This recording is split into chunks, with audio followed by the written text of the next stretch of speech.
ओम श्री वेद पुरुषाय नमः। नमस्कारः।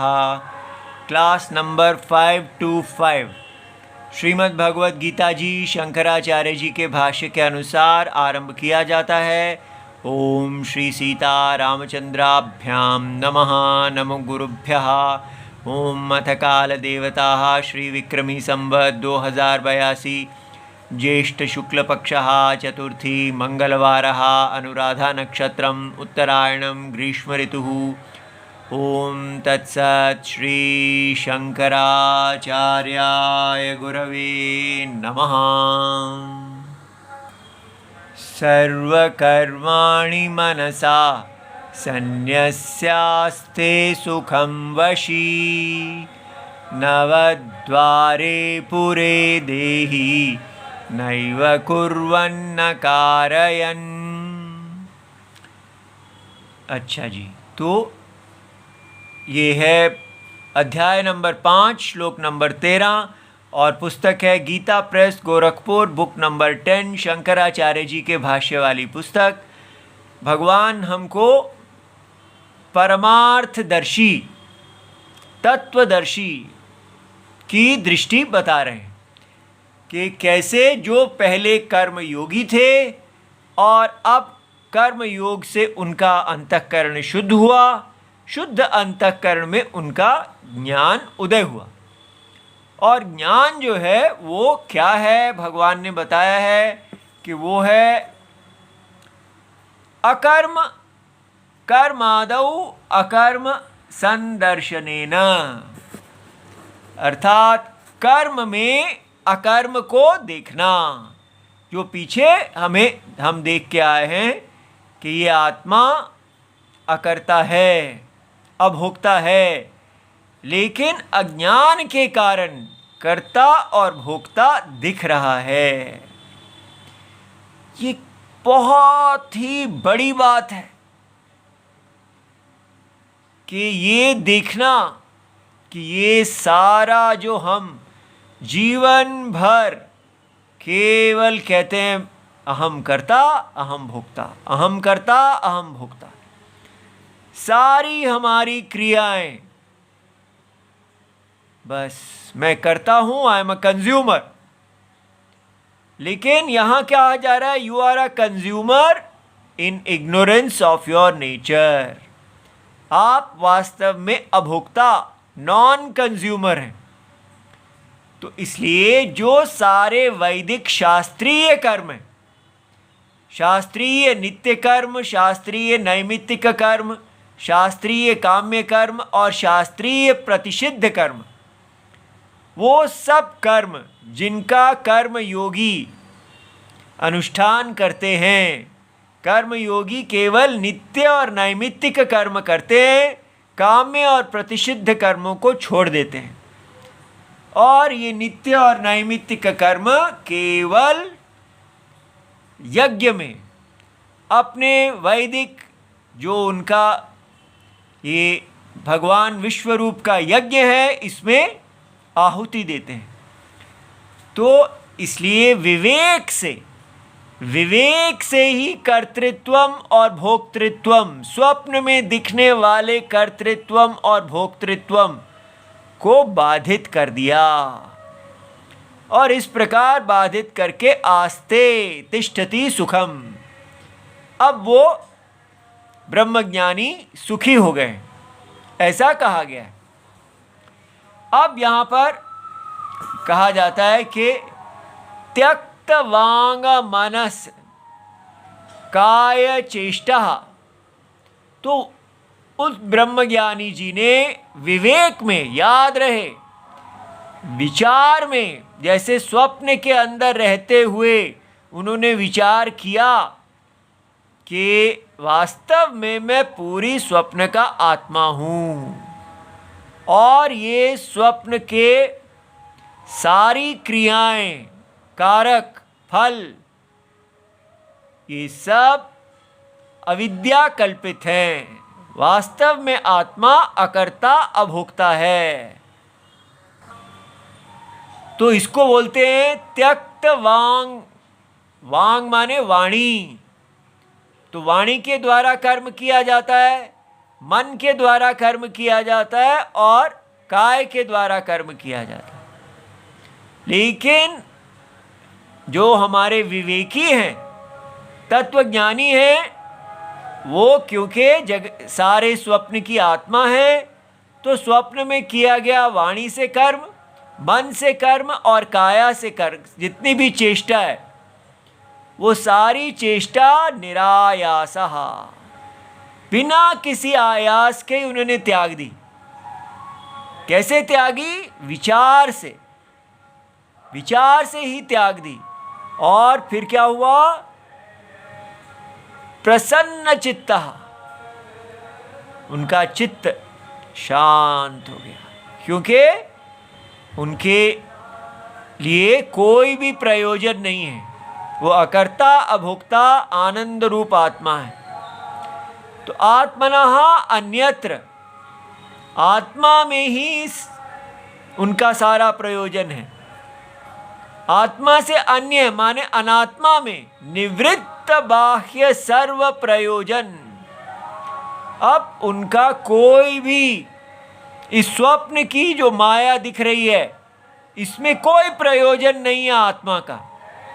आत्मा और अनात्मा दो हैं ही नहीं, आत्मा पहले ही सर्वव्यापी है, इसलिए कोई भी चीज उनके लिए प्राप्य नहीं है, प्राप्त करने के लिए नहीं है, सब कुछ पहले ही प्राप्त है। इति सुखम आस्ते इति उच्यते, इसको बोलते हैं सुख। वो कैसे सुखी हो गए?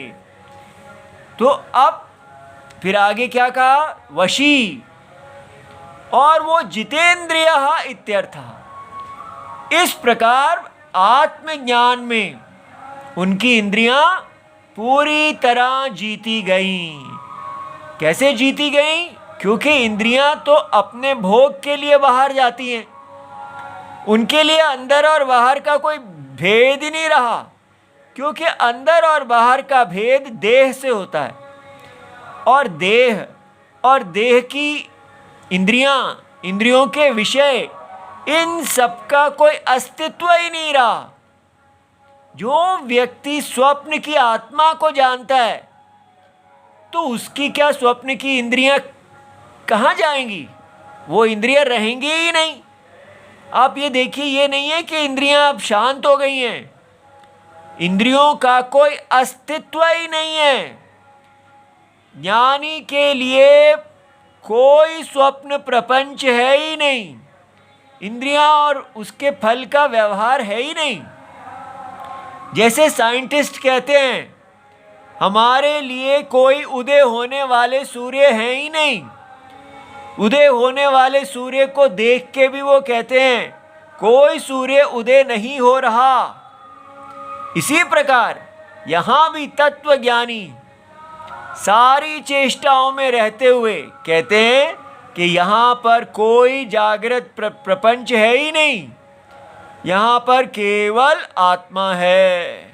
इस प्रकार तो अब ये देखिए, फिर आगे कहा गया नवद्वारे पुरे देही।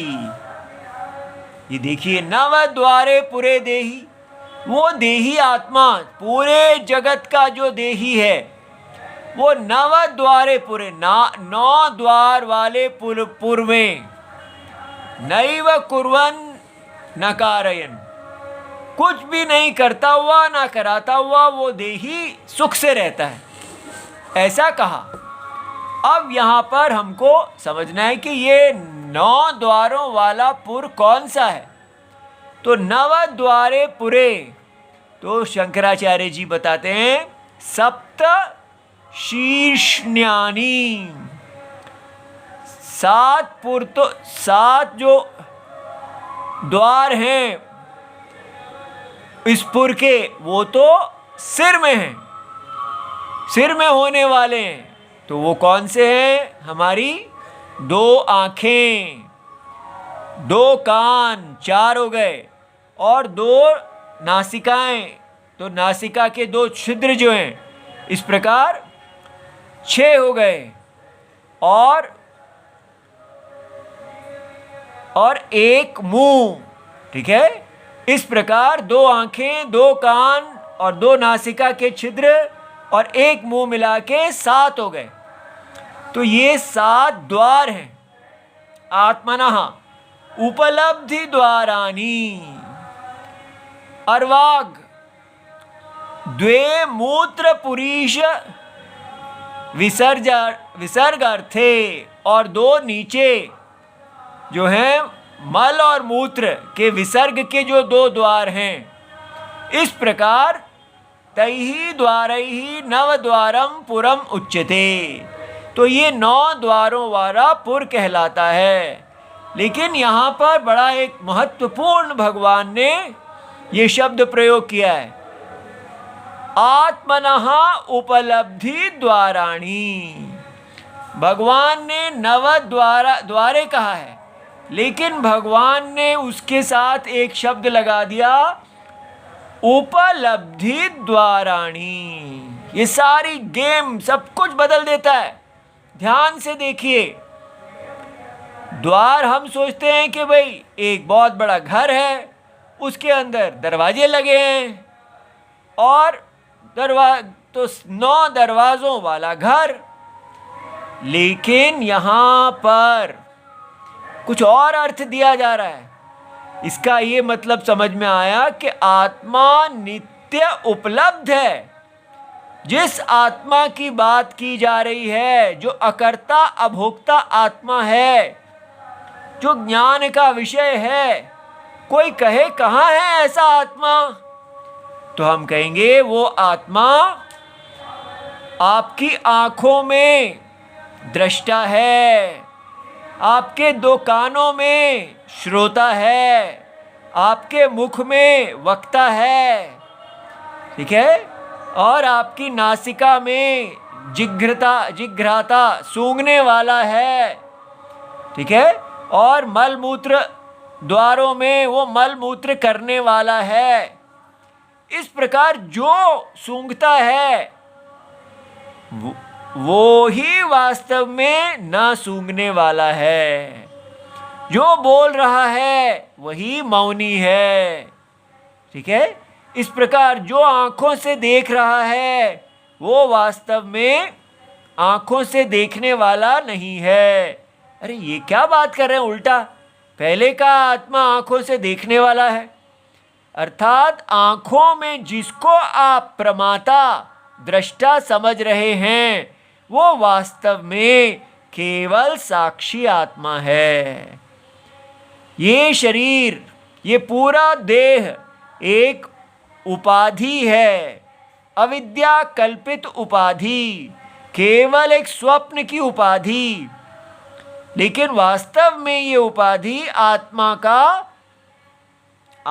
का गुण नहीं है, या आत्मा का धर्म नहीं है। ये केवल अज्ञानी को ऐसा लग रहा है, ठीक है। इसलिए ये उपलब्धि द्वार कि आत्मा की उपलब्धि कहाँ होती है, इन द्वारों में, ज्ञान के कर्म के जो द्वार हैं इनमें आत्मा की उपलब्धि होती है।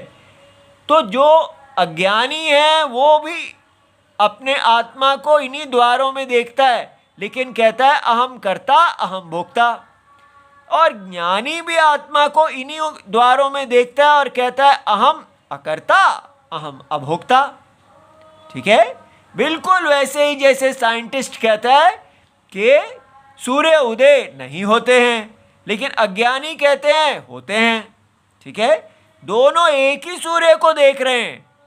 एक कहते हैं कि सूर्य उदय नहीं हो रहे, ज्ञानी है, लेकिन वो आपके सामने तो वो ऊपर उठ की तरफ आ रहे हैं। तो कोई बात नहीं, ये परसेप्शन है। एक परसेप्शन होती है और एक फैक्ट होता है। इसलिए परसेप्शन है कि हम कर्ता भोक्ता हैं, लेकिन फैक्ट है कि हम अकर्ता अभोक्ता हैं, और इस उपाधि की कोई अस्तित्व नहीं है। ये केवल अज्ञान में स्वप्न की उपाधि के समान है। इस प्रकार तो 9 द्वारों में ये ज्ञानी अकर्ता अभोक्ता आत्मा रूप से सुखी रहते हैं। तो शरीरम पुरम इव, तो शरीर कोई नव द्वारे पुरे ऐसा कहा, नव द्वार वाले पुर में। तो इसका मतलब ये जो शरीर है ये पुर के समान है। ये कोई देश ऐसा नहीं है कि जैसे आप कहें कि ये अयोध्या पुरी इत्यादि। तो जैसे एक पुरी होती है, माने एक राजधानी है जिसमें राजा वास करते हैं, तो नगरी है, तो उसी प्रकार शरीर को भी एक पुरम कहा। तो उस पुर के स्वामी कौन है? तो उत्तर दिया, देखिए, आत्मा एक स्वामिनम, उस पुर के स्वामी एक हैं। अब आप यहाँ पर ध्यान देना कि ज्ञानी के लिए कौन सा पुरम है, ये है या ये है समष्टि। ठीक है, इसलिए याद रहे, ज्ञानी जो है वो अब सर्वात्मा है और वो समष्टिपुर में रहते हैं। वो अपने आप को इस सारे जगत की आत्मा के रूप में देखते हैं। इसलिए वो जैसे परमात्मा अपने आप को सारे जगत की आत्मा देखते हैं, वैसे ही ज्ञानी देखते हैं। लेकिन तो क्या वो अब अपनी इच्छा से सूर्य को भी हिला सकते हैं, चंद्र को हिला सकते हैं? भगवान भी नहीं हिला सकते। ठीक है, वो केवल उसकी आत्मा है। और इसी प्रकार ज्ञानी भी किसी चीज को, जो चीज ज्ञानी के लिए ये सब है ही नहीं, तो हिलाएंगे क्यों? हमें लगता है ज्ञान के बाद कुछ ऐसी विशेष पावर्स आ जाती हैं और हम कहते हैं अगर ज्ञानी हो तो ये करके दिखाओ, अगर ज्ञानी है तो वो करके दिखाओ। क्या हम साइंटिस्ट को कहते हैं, भाई साइंटिस्ट आप कहते हैं सूर्य अब उदय नहीं हो रहा, तो फिर उसको, अगर सूर्य वो जो ऊपर आ रहा है उसको नीचे दबाओ? वो कहते हैं भाई ये आपको केवल विचार करना है, मेरे पास ज्ञान चक्षु हैं, बस यही मेरी पावर है, मैं तत्व को जानता हूं। उसी प्रकार यहां भी ज्ञानी अपने विचार से जानते हैं कि जिसको मैं पहले अपने आप को केवल अल्पदेह आत्मा समझता था, अब मैं सर्वात्मा हूं। तो नवद्वारे पुरे जो अब कहा जा रहा है, उसका मतलब ये सारा जगत उनके लिए 9 द्वारों वाला पुर है। वो पूरे जगत की आत्मा के रूप में प्रतिष्ठित हैं। तो शरीर पुर के समान है, तो आत्मा एक स्वामिनम। इसलिए समझना है, जैसे एक पेड़ है उसमें अनंत पत्ते हैं, उस पेड़ की आत्मा सारे पत्तों के अंदर एक आत्मा उस सारे वृक्ष की स्वामी है। तो फिर स्वामी माने राजा, तो इसकी प्रजा कौन है? तदर्थ प्रयोजनई, इस आत्मा के प्रयोजन के लिए च इंद्रिय मनो बुद्धि विषयई, जो सारी इंद्रियां मन और बुद्धि के विषयों के द्वारा अनेक फल विज्ञानस्य, और इतने जो अनेक कर्म के फल हैं, विज्ञान के फल हैं, वो सब उत्पादकई ही, उसको पैदा करने वाले, पुरई ही एव अधिष्ठितम। तो ये राजा जो हैं आत्मा, ये सारे पूर्ववासियों के ऊपर अधिष्ठान, ये उनके जो उनकी आत्मा है। तो सारी चेष्टा जो हो रही है, इंद्रियां अपने विषयों में जा रही हैं, मन के विषय, बुद्धि के विषय, और वो ऐसा लग रहा है जैसे वो फल को ला रही हैं, विज्ञान को ला रहे हैं, सबको उत्पादन कर रही हैं। लेकिन किसके अधिष्ठान में, किसके होते हुए? आत्मा के होते हुए। आत्मा जैसे स्वप्न की आत्मा पूरे स्वप्न को धारण करती हुई, निश्चेष्ट, कोई चेष्टा नहीं करती हुई, फिर भी सारी चेष्टाएं जो हैं वो सब उसी के लिए हो रही हैं। जो कुछ भी इंद्रियां, बुद्धि, मन आदि ये फल और विज्ञान लाते हैं, सब आत्मा में ही स्वाहा, आत्मा देवता के लिए ही हो रहा है। ऐसा देखिए कितना कमाल भगवान का ये दृश्य है। और ज्ञानी अपने आप को उस मायापुर, पूरा जगत जो ये मायापुरी है, इस मायापुरी के अपने आप को स्वामी देख रहे हैं। फिर भी और सारा जगत, सारी इंद्रियां, इस जगत में जितनी भी इंद्रियां हैं, जितना मन है, जितनी बुद्धि है, जितने विषय हैं, जितना विज्ञान है, सब आत्मा में ही आहुति रूप से लाया जा रहा है। और वो कुछ भी ना करते हुए फिर भी सारे इस मायापुरी के स्वामी हैं। कैसी विशाल दृष्टि है।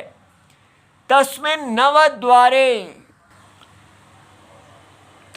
नवद्वारे पुरे देही सर्वं कर्म संन्यस्य आस्ते।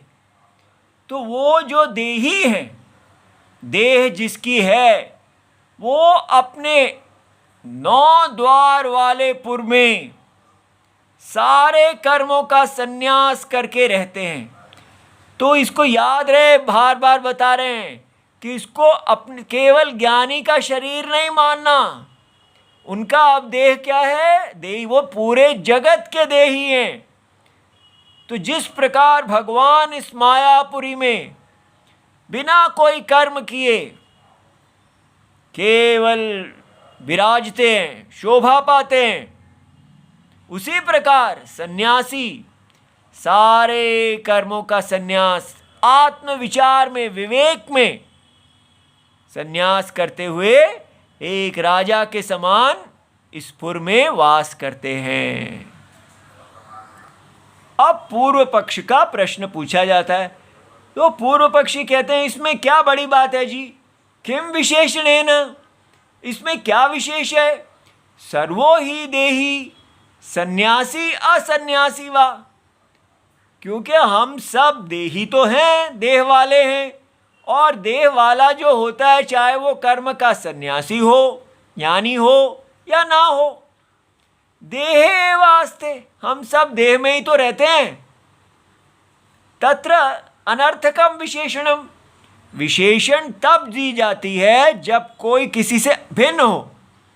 ठीक है, जहाँ सारे के सारे ज्ञानी हो या अज्ञानी हो, तो सन्यास से पहले भी हम यही कहते कि वो अपनी देह में रहता है, देही, और सन्यास के बाद भी यही कहेंगे कि वो अपनी देह में रहता है। तो फिर लाभ क्या हुआ? कोई भेद तो हुआ ही नहीं। तो आपने ऐसे ही बेकार में विशेषण दे दी। तब इसका उत्तर दिया जाता है, उच्यते यहा तु अज्ञः देही। जो व्यक्ति अज्ञानी है, जिसके पास तत्व की दृष्टि नहीं है, तो वो कैसे देखते हैं? अब तुलना करके दिखाया जाएगा कि कैसे ज्ञानी की दृष्टि भिन्न है। तो अज्ञानी कैसे देखते हैं? देह, इंद्रिय, संघात मात्र अहम आत्मदर्शी। अज्ञानी कहते हैं अहम देहः, ठीक है, अहम इंद्रियाणी, मैं ये सब इंद्रियां हूँ। ठीक है, जब अहम देहः कहते हैं तो कहते हैं मेरा भार 50 किलो है और मैं एक नर हूँ। जो लिंग शरीर का है वो अपने ऊपर डालते हैं, भार शरीर का है तो वो कहते हैं अपने ऊपर डालते हैं।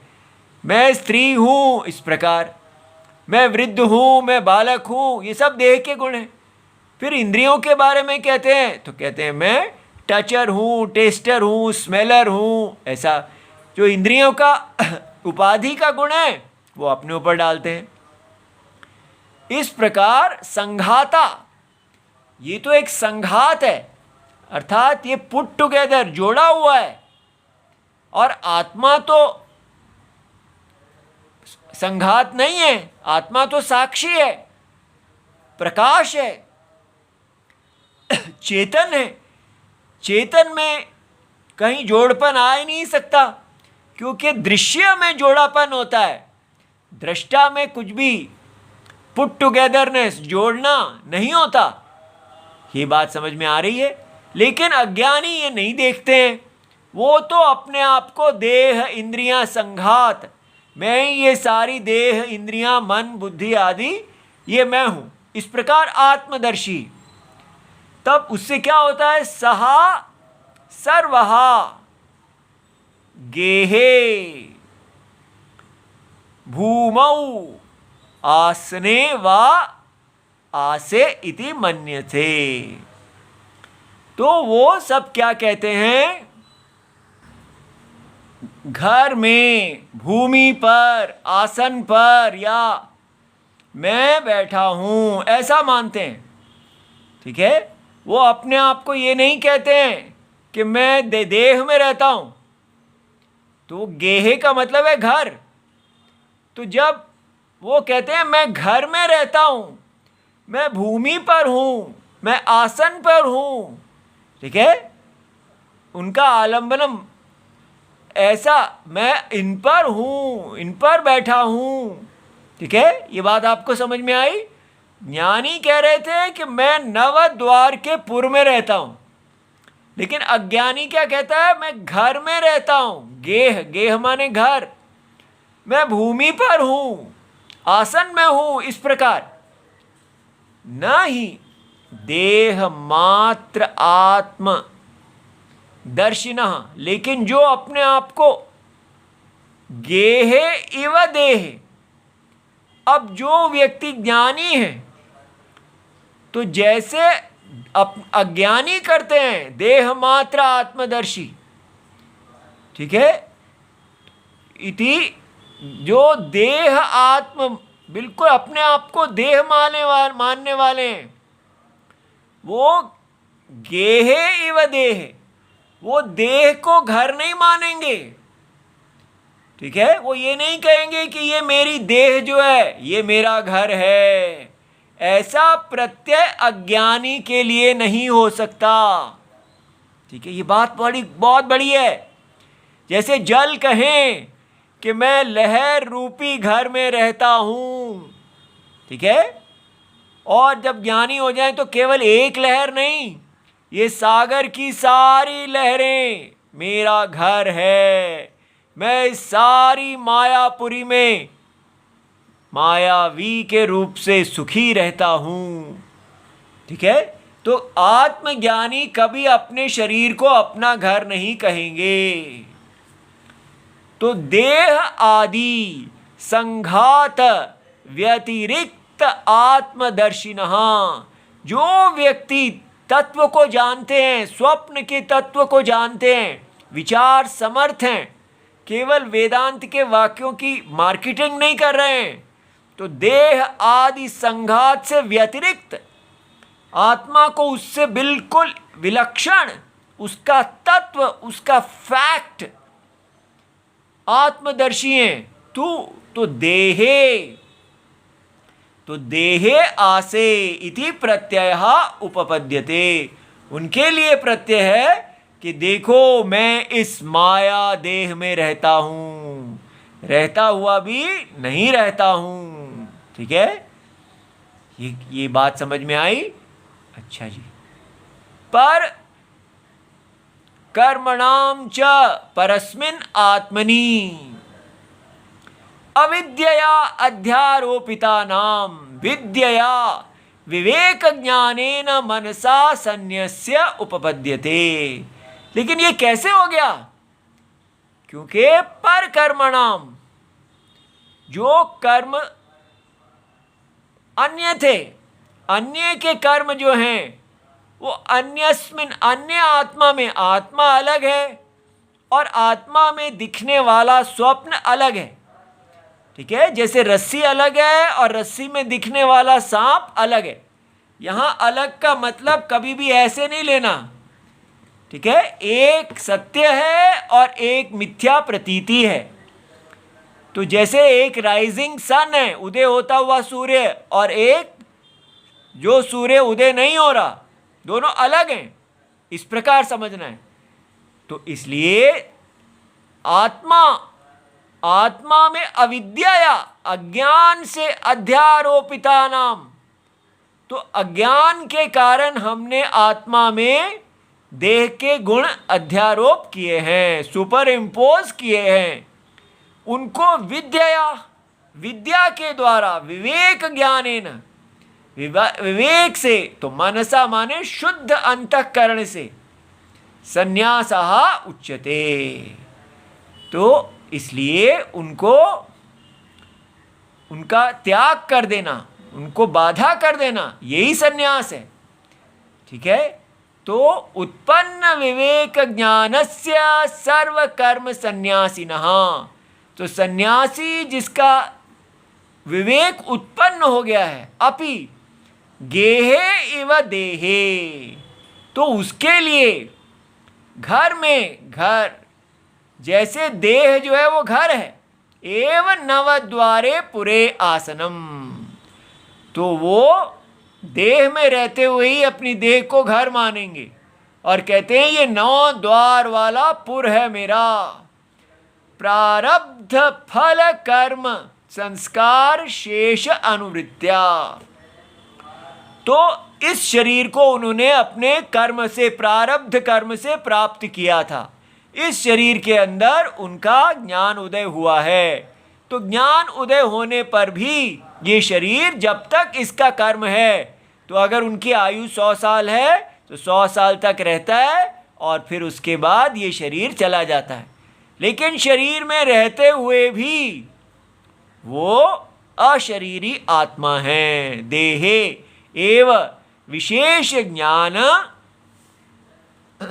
विशेष विज्ञान उत्पत्ते है, ऐसा विशेष विज्ञान संभव है। ठीक है, इसको आगे हम कल देखेंगे। ओम नमो भगवते वासुदेवाय। प्रणाम।